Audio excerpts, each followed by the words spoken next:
De Pooi-supermerk aan de Wilgenstraat in Ljout is van een man overvallen. De overvaller, een man om de 20 jaar in, had de meewerkers bedriegen met een wapen en is uitnaaid met een onbekend geldbedrag.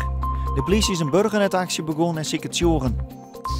Bij het verleenveld van het Ameland had 10 hectare aan zonnepanelen ontkomen die 20% van het eiland voor stroomvoorziening kennen. Het plan komt van de Amelander Energiecoöperatie en kost het aan zo'n miljoen euro. De coöperatie vreegt het geld aan het waterfonds, de provincie en de gemeente. Er binnen de aanroende jaren nog nooit zo volle hinderslachten als nu.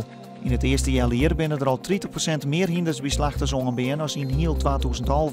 Door de economische crisis is de hindermerk flink in zakken. Friesland is een van de provincies met de meeste hinders.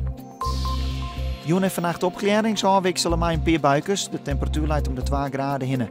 Morgen geregeld zinnen, maar later op de dijk komen ze op buikers met wat hagel en wier te sneeuw. Het wordt anders dan 8 graden.